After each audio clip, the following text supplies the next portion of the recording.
Continuamos en La Rioja Directo, ya se lo anunciábamos hoy en nuestra sección de psicología que cada 15 días y cada martes nos trae Jesús Jiménez.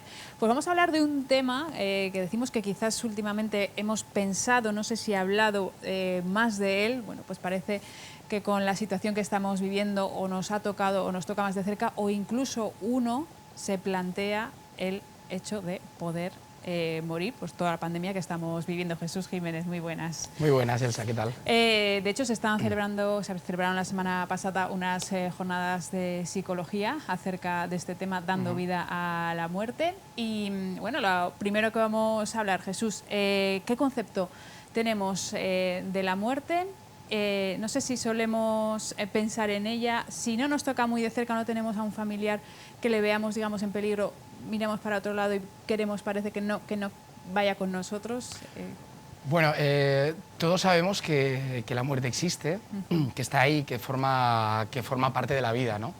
Lo que ocurre es que en este tipo de pensamientos, de conceptos tan trascendentales, van fuertemente ligados a la cultura, ¿no? A cómo desde pequeñitos nosotros hemos visto cómo existían esos afrontamientos en nuestro alrededor que nos han enseñado, ¿no? Por ejemplo, en Oriente, en Asia, la muerte forma parte de la vida, ¿no? Son dos caras de la misma moneda, pero incluso en el día a día, ¿no? Yo recuerdo cuando estuve en la India y en Nepal, esas cremaciones que había dentro de los templos hacen mucha vida, y que confluían con gente que iba paseando, los niños en el propio rito funerario, ellos compartían el hecho de poder acercar un tronco para la pira funeraria. A mí me impactó muchísimo, ¿no? Sin embargo, aquí en Occidente, como bien decía, todos sabemos que existe, pero no terminamos de interiorizarlo ni terminamos de aceptarlo, ¿no? Lo empujamos un poquito en el olvido, con esa cierta sensación de sentirnos invulnerables, hasta que nos toca, ¿no? Nos toca bien en nosotros mismos en un proceso, o en seres queridos, familiares, cercanos, amigos, y entonces es cuando golpea y nos damos cuenta de la verdadera dimensión que tiene, ¿no? Yo creo que es un tema no de resignación, sino de aceptación, ¿no? Porque el hecho de poder aceptar que la muerte forma parte de la vida, y son esas dos caras de la misma moneda, va a hacer que nos demos cuenta, podemos relativizar más los problemas, podemos vivir con un poquito más de intensidad, ¿no? Mira, de hecho, me viene a la cabeza una frase de Mark Twain que decía poco antes de morir, decía: en mi vida he tenido muchos problemas, me doy cuenta que la mayoría de ellos realmente no existieron. De hecho, Jesús, ¿qué tenemos más miedo? ¿A nuestra propia muerte o a la muerte de nuestros seres queridos, de los más cercanos? Bueno, realmente existe un proceso que nosotros llamamos de muerte contra natura, ¿Sí? una muerte que nosotros consideramos que forma parte de la vida, es decir, pues, por ejemplo, un padre o los hijos respecto a los padres, y luego también existen diferentes tipos de muertes que provocan diferentes tipos de duelo. Aún así, nosotros somos seres sociales, empatizamos, y normalmente quizás somos más conscientes de en ciertos momentos de la pérdida que podamos tener de nuestros seres queridos que de la nuestra propia, ¿no? Vamos a hablar de ese duelo. Para afrontarlo, vosotros los psicólogos, bueno, los dividís en diversas fases, ¿no? ¿Cuáles son las fases de ese duelo? Sí, bueno, primero decir que los duelos afectan a todas las áreas de nuestra vida, no hay ni un área que no se vea afectada, ¿no? Y bueno, pues hace unos años, antes, bueno, pues los enfoques se basaban en que los duelos, el duelo se iba poco a poco atenuando hasta que desaparecía, ¿no? De hecho, una de las teóricas más importantes, y que todavía de los años 70, ¿verdad? Kubler-Ross se llamaba, una psiquiatra suiza, que dividía las fases del duelo en negación, ira, negociación, que es en la cual el que hubiera sucedido si yo podría haber hecho, ahí es cuando vienen muy fuertemente esos sentimientos de culpa que nos albergan, ¿no? Una cuarta fase que sería la de depresión, y una quinta, aceptación, ¿no? De todas formas, el tema de las fases, yo discrepo ligeramente este tipo de fases, porque en cada persona, en función de los mecanismos de afrontamiento, ¿verdad?, de los rasgos de personalidad. Hay mucha gente, Claro. Jesús, que su manera de afrontar la vida, los problemas, y en este caso también puede ser la muerte, es muy diferente. Lo que no sé es si realmente es necesario que todos pasemos por un pequeño duelo, me refiero. Hay personas que dices, es que está muy entero, ¿no? Parece que tienes que estar triste, pero bueno, y quizás hay gente que la afronta de esa manera, ¿no? Sí, sí que es cierto que es conveniente poder diferenciar en esos casos los procesos de aceptación, que sí que es verdad que en un entorno muy cercano no ocurren demasiadas veces. Estamos más ante procesos de negación. Incluso pues, lo hemos podido ver también con el ejemplo del COVID. Nosotros en psicología le llamamos despersonalización o desrealización, es como si lo viéramos en una película, ¿no? O sea, no está sucediendo realmente. De ahí la importancia de los funerales y los rituales funerarios, que nos permiten establecer ese nuevo escenario a partir de esa última despedida en la cual comenzamos a aceptar ya no el duelo, sino aceptar la propia realidad de la muerte del ser querido, ¿no? De hecho, vamos a hablar de eso. ¿Qué puede hacer una persona que está inmersa ahora mismo bueno, pues en un duelo? Es que hay mucha gente que también incluso ese momento de poder acompañar a una persona que lo está pasando mal porque ha perdido un ser querido es difícil. No sé qué decirle, no sé qué hacer. ¿Qué podemos hacer los demás para acompañar de la mejor forma un duelo? Bueno, realmente, por una parte, las personas que están atravesando por un duelo, yo lo asemejo, son equilibristas emocionales, ¿no?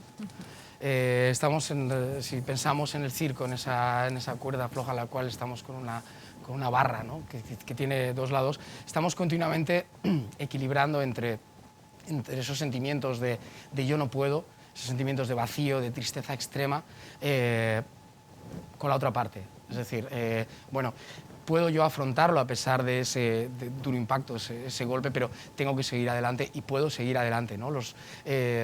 El resto, los demás, tenemos una parte importantísima de acompañamiento, no tanto con las palabras. Yo considero que es más importante lo que no se dice que lo que se dice. No hay una frase, ojalá tuviéramos una frase perfecta en la cual pues, poder ayudar a mitigar ese dolor, ¿no? Pero el hecho de hacerle ver a la persona que estamos ahí para cuando lo necesite.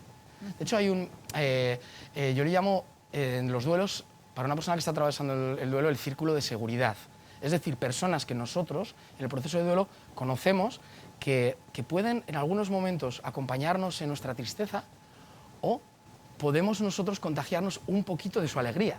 Es muy conveniente que tomemos conciencia de ese círculo de seguridad que tenemos de personas, ¿no? Entonces nosotros, como acompañantes, es muy importante, estamos hablando de duelos no patológicos, porque claro, evidentemente no es lo mismo un duelo tras una muerte con violencia, una situación, lo que hemos podido experimentar ahora con el COVID, en los cuales no podemos ni despedirnos.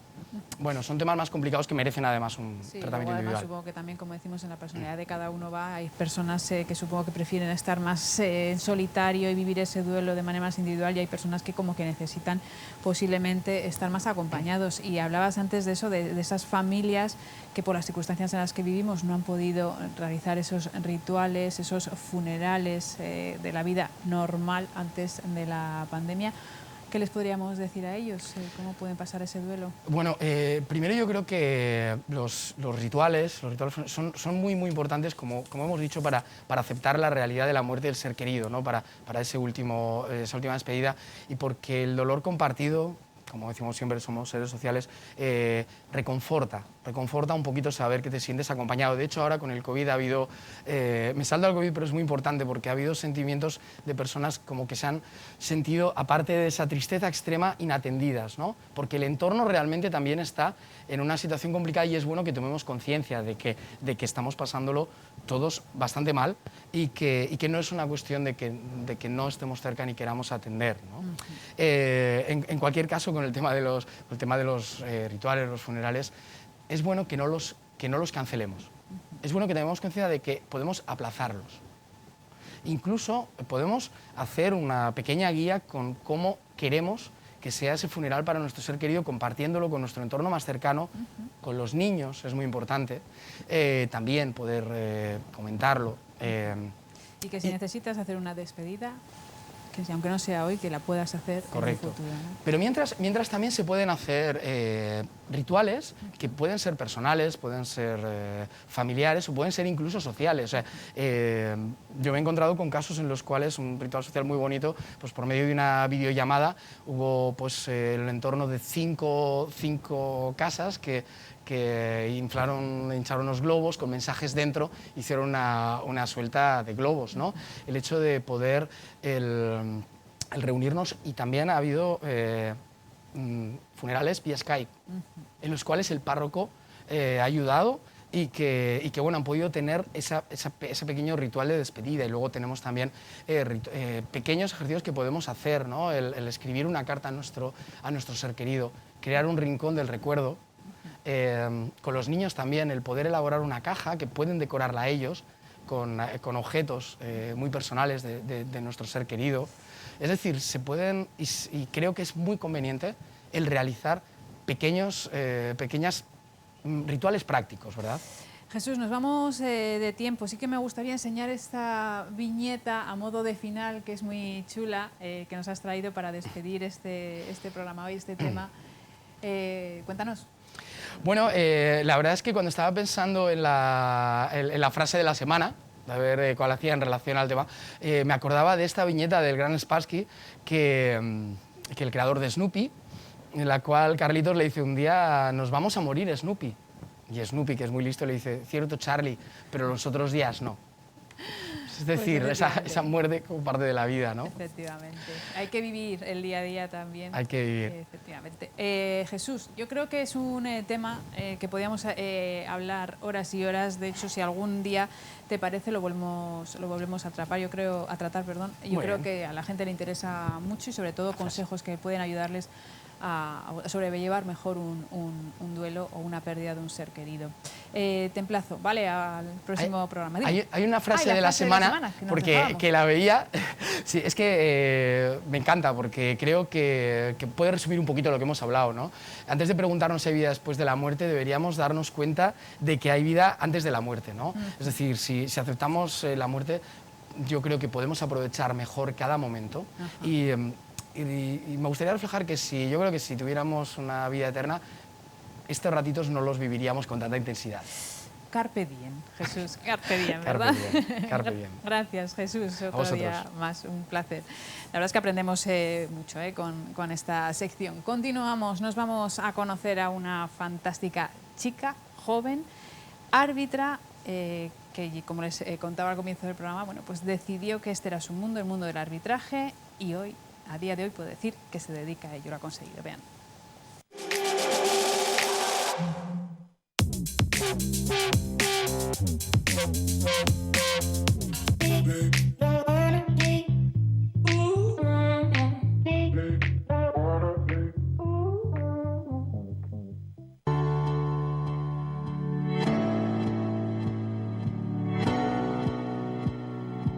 Me llamo Izaskun, tengo 22 años y soy árbitra de fútbol.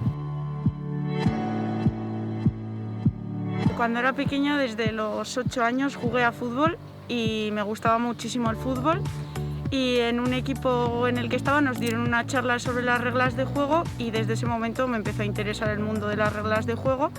Y fui donde mis padres y yo le dije que quería ser árbitra, que me gustaba muchísimo. Y entonces mis padres en todo momento me apoyaron. Fui a la federación y allá comencé a ser árbitra de fútbol.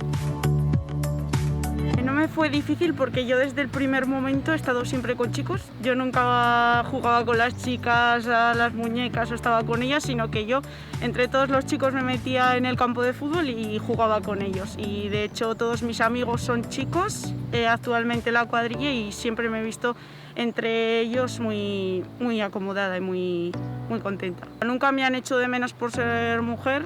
Es más, a veces, como no se esperaban que yo fuera así, decían: joder, esta chica, joder, y se sorprendían. Actualmente estoy en tercera división nacional, salgo de asistente a segunda B y estoy haciendo también partidos como cuarta árbitra. Es un mundo precioso y al final yo en la categoría que estoy muy contenta y espero ir mejorando, ir progresando. por supuesto, tanto mis compañeros como yo nos hemos llevado gritos, insultos, pero nosotros al final estamos en el campo y no nos acordamos, no nos damos cuenta de lo que nos dicen ni prestamos un poco de atención. Simplemente yo considero que la gente de mi alrededor, la que va a verme, es quien peor lo pasa. Yo me olvido y no me fijo en ello. Yo me centro en ello y sí que es cierto que alguna vez escuchas, te fijas, pero la mayoría de las veces estás concentrado en lo que estás y no te das cuenta de ello.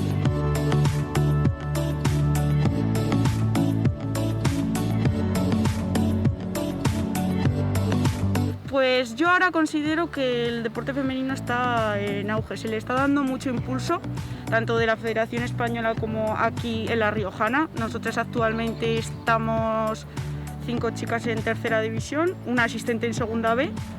Entonces, al final yo creo que se le está dando muchísimo impulso y sí que es cierto que nos animan, nos empujan para que sigamos adelante, porque la Liga Iberdrola además ahora se está impulsando mucho con chicas y es un paso muy importante. Yo actualmente considero que sí que es cierto que un poco más de imagen se le puede dar a ello, pero actualmente, por ejemplo, los partidos de las chicas se emiten en la televisión, va muchísima gente. De hecho, el año pasado hubo récord en cuanto a fútbol femenino. Por lo tanto, yo creo que sí que quedan pasos de dar, porque siempre las cosas se pueden mejorar, pero que está bastante bien actualmente. Lo que más me gusta de mi trabajo es que yo me paso toda la semana entrenando, pensando en el partido, y por fin llega el fin de semana y hago mi partido, salgo contenta de él, y lo malo de ello es que a veces no haces partidos tan buenos como esperas y por lo tanto yo, si tengo algún fallo, si me ha pasado algo en el partido, me voy a mi casa, le doy vueltas y hasta en 2 días o 3 no se me pasa ese disgusto. Ahora estoy en el 4º año de Filología Hispánica y compagino las dos cosas. Por las mañanas voy a clase y por las tardes entreno y los fines de semana los partidos. Pues la verdad que el reto de la primera femenina es un reto que me gustaría bastante. Así que yo actualmente lo que pienso es en progresar y mejorar y que llegue lo que tenga que llegar. Yo donde pueda llegar, llegaré y me esforzaré al máximo.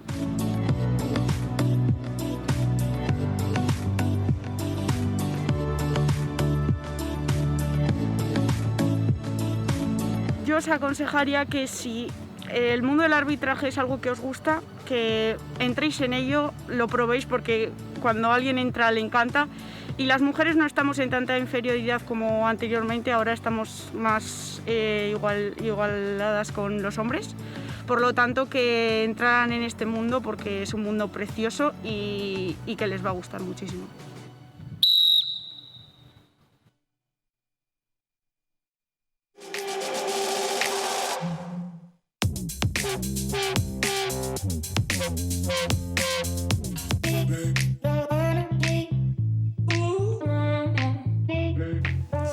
Cómo me gustan esos mensajes finales que dejan ellas, las protagonistas de estos reportajes, animando a las juventudes, a las chicas que deseen adentrarse en según qué caminos que quizás están más vistos para los hombres, pues que luchen por esos sueños, y ejemplo de ello esta chica, Izaskun Muñoz. Señores, yo me voy a despedir, pero les voy a dejar con una conversación en torno al vino muy interesante, además con mujeres también como protagonistas, concretamente Judith Valdelana, de Bodegas Valdelana, y Cristina Gutiérrez, de Bodegas Viña y Jalba, que charlan, bueno, pues sobre todo sobre la innovación que han adentrado en sus bodegas y sobre la importancia, atentos, de las experiencias 360 grados en torno al mundo del vino. Les dejo con ellas, yo vuelvo mañana a la 1 aquí en La Rioja Directo. Chao.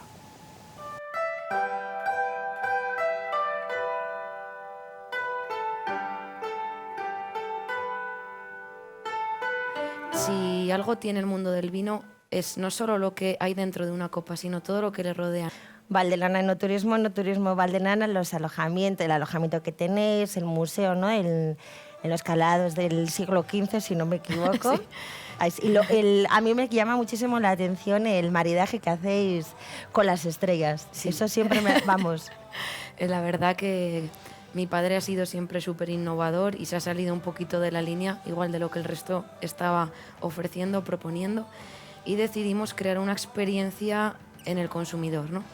Entonces, bueno, pues intentamos hacer actividades diferentes, todo en relación al mundo del vino. Y el maridaje estelar es una de nuestras joyas que tienes que venir, Cris, algún día. Desde luego. Estás invitada a venir. Desde luego que sí. Creo que has dicho una palabra que nos une muchísimo a las dos, que es la innovación. Sí. Al final venimos de muchas generaciones, tú de 14 generaciones, ahora estáis trabajando 3, la mía es la tercera, empezó todo mi abuelo y creo que lo que tenemos en común es innovar, el ofrecerle tanto en enoturismo como en vinos, como en diseño, a la gente algo diferente. Ofrecer cosas, escuchar a la gente y decir, ¿qué están buscando? Vamos a ver si se lo podemos ofrecer. El tema de las visitas, que no sea pues una ruta por una bodega, ¿no? Que sea algo más. Vamos al viñedo, vamos a caballo, vamos en, Exacto. yo qué sé, en quad. Pero al final eso es lo que nos hace grandes y lo que nos hace, pues bueno, por lo que somos tú y yo ahora mismo es el tener muy claro quiénes son nuestros profesores y el respeto que les debemos a ellos. Entonces, con nuestra visión y con toda la experiencia de ellos y la visión que nos ha dejado claro que es bastante buena, pues coger lo mejor para así hacer lo mejor que al final es para nuestra bodega. Hay que escucharle siempre. Siempre, siempre, Yo, siempre. Mira, hace unos años cuando entré a la bodega había tanto trabajo. Claro, porque no solo ya eres viticultor bodeguero, es que también ahora haces enoturismo. Tela. O sea, ahora haces una experiencia 360 grados. Se alojan en tu bodega, Claro. visitan tus calados y luego les llevas al viñedo a hacer una experiencia o a vivir algo con un valor añadido para que ellos sientan la marca desde otra perspectiva, ¿no? Y yo decía, madre mía, la de horas que metemos en la bodega, ¿no? Y él ya veía hace muchos años que esto del enoturismo iba a ser muy importante para nosotros, sobre todo, Cris, en pandemia. Pasa mucha gente por la bodega y esta gente que ha pasado, estos apóstoles de Valdelana, pues al final mantienes un contacto, porque el enoturismo empieza cuando esas personas que visitan tu bodega se van de la bodega. Lo originalmente original están los orígenes. Y no sé, tenía las ganas o la energía de que estos vinos quedasen aquí, ¿no? Y que la gente valorase también lo que hay dentro de la botella, no solo fuera. Y entonces para ello pues cogí mi maleta estos 7 años y me he recorrido todo nacional. Y... Duro. Sí.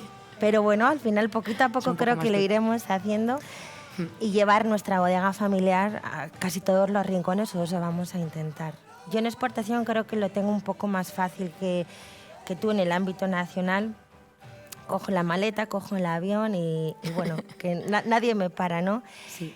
Y sí que es cierto que yo creo, hablo un poco con el tema ecológico, que lo valoran un poco más, ¿no? Por ejemplo, en Europa, para cuando nosotros nos comíamos ese tomate de la Guarda que decíamos, muchísimo mejor que uno del supermercado que no sabe lo que lleva, cuando lo trasladamos al momento del vino, en cuanto al alcohol, la gente todavía estaba como un poco reacia y en Europa te lo estaban demandando muchísimo. Entonces aprovechamos también ese tirón y para mí es un poco más fácil el decir, tengo un Rioja, crianzas de Rioja, pero son ecológicos, tengo otra vía, ¿no? De venta. Mira, eso ¿sabes por qué te has dado cuenta? Por todo lo que has viajado. Porque a mí me ha pasado lo mismo. Cuando sales a regiones, en el enoturismo puedo llevar el mismo concepto. Sales a regiones vitivinícolas, vas a Napa Valley, cruzas el charco hasta San Francisco, 14 horas en avión. Y te das cuenta, visitas macrobodegas, bodegas que venden mucho vino y que detrás no tienen tanta esencia, no tienen el origen que aquí tenemos, la historia, que Rioja tiene una historia increíble y que con nada te hacen ese marketing. O sea, yo pienso, si esta gente viniese a Rioja con lo que tenemos, le sacaría chispas.